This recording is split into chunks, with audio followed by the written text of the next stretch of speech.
Hi everyone, we're going to take a closer look at assessing close reading. This is a part of teaching content through skills. Yesterday we actually went through the close reading process, and today we're going to talk about how you can actually assess that historical thinking strategy. So part of our learning objectives is how to assess this particular historical thinking skill, how to use a three-stack protocol with formative assessment for historical thinking skills. We're going to dig into the SHEG Beyond the Bubble resources, and then you're going to use those resources to find a historical thinking skill that you could assess using what they already have on SHEG for first quarter based on your standards. So we're going to look at the SHEG Beyond the Bubble assessment called the League of Nations.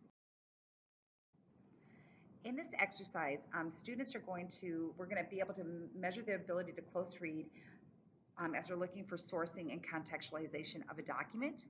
In this activity, students are going to read a 1919 opinion from the Evening Missourian, and then the students are going to select the two facts that help them determine whether the opinions expressed in the column were typical or atypical of American attitudes about joining the League of Nations at that time. So go ahead and pause the video and pull up both the rubric and the assessment that the kids will be using. And then stop the recording and start it when you're done. Looks like everybody has what they need. So in order for the kids to answer this question correctly, they're going to select facts 2 and 3 and explain how both show that J.E. Wright's view about the League of Nations were atypical. So fact 2 indicates that unlike Wright, a majority of the Senate was against the League of Nations, and fact 3 suggests that most Americans supported Harding as a candidate who opposed the Treaty of Versailles and the League of Nations. So if you're looking at the documents, you're going to notice these two facts were pulled out, and you can see what they're talking about here. As you're looking at these, there's 3 levels of proficiency. There's proficient, emergent, and basic. So what we're going to do now is take a look at some samples of student work, and as a team, you are going to determine where you think the proficiency lies. So first, individually, you're going to read the student responses, and you are going to then select them into 3 stacks: proficient, emergent, or basic. Then you're going to discuss with a colleague, and you guys are going to determine which responses you believe are proficient, emergent, and basic, and then you're going to explain your reasoning. So it says that they're in the participant guide, but you're going to find the responses are actually linked below on the Schoology page, so you don't have to go to that participant guide. Thanks. Okay, so now what you're going to do is pause the video, and this is going to take about 10 minutes. So give yourselves about 10 minutes and then come on back. Thanks. Okay, welcome back.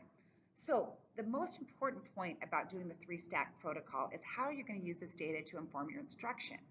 So now what you're going to do is select one of the student's responses and explain what additional instruction the student needs to meet that standard. If a student met or exceeded a standard, what's next for him? So what do you need to improve, or what can you do to really elevate a student who's already there? And then finally, how does the ability to utilize the close reading strategy support a student on the released exam? So the AP exam, any exams that we've had, how will this ability help the kids? You're going to post your information on the discussion board and reply, of course, back to another colleague.